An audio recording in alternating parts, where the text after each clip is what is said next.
The McClelland Lake Wetland Complex is a national treasure.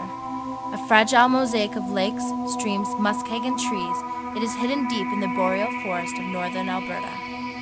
It took nature 8,000 years to create this gem. Now it stands on the brink of destruction.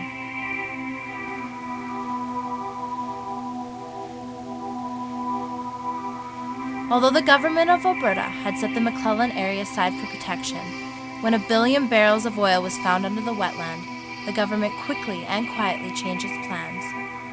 In 2002, it approved a massive strip mining project to develop the tar sands. Petro-Canada, the main owner of the Fort Hills Oil Sands project, has begun development. At the heart of the wetlands is the McClelland Fen. It is delicately patterned with narrow strings of trees that separate pools of peat up to 5 meters thick. Only 1% of Alberta fens are patterned like this. The McClelland Fen is one of the largest patterned fens in Alberta. Most fens are isolated from other bodies of water, but this one is interconnected with at least a dozen different types of wetlands, including bogs, marshes, swamps, creeks, and lakes. Near the fen, 12 sinkhole lakes help provide drainage for rain and snow. The fen flows directly into McClelland Lake, the largest lake between Fort McMurray and the Athabasca Delta.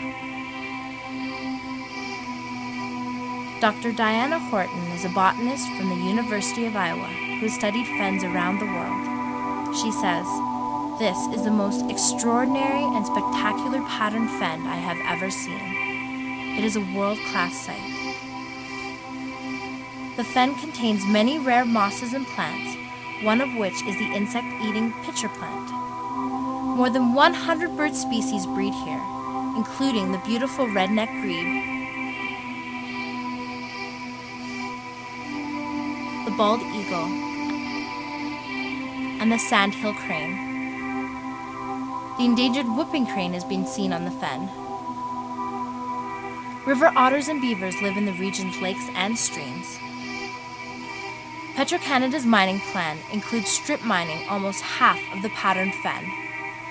The water flow that created and sustains the fen is complex and carefully balanced, so the entire fen and surrounding wetlands will almost certainly be destroyed. Highly toxic mining waste will be stored in a tailings pond straddling the watershed boundary. Nobody knows how these poisons will affect the groundwater or the interconnected streams, lakes, and marshes. Oil companies agree that no evidence exists for the possibility of restoring a patterned fen. So far, this is the only approved mining project in the watershed, but McClelland Lake is now almost entirely surrounded by tar sand leases. The likelihood of project approvals on these leases is extremely high, given the government's record. We must insist that the government refuse to approve more projects in this sensitive area. Petro-Canada's plan must be changed so that the McClelland watershed is set aside for protection. If the fragile rare plants and mosses are crushed under the tires of 400-ton mining trucks, this boreal gem will be lost to future generations.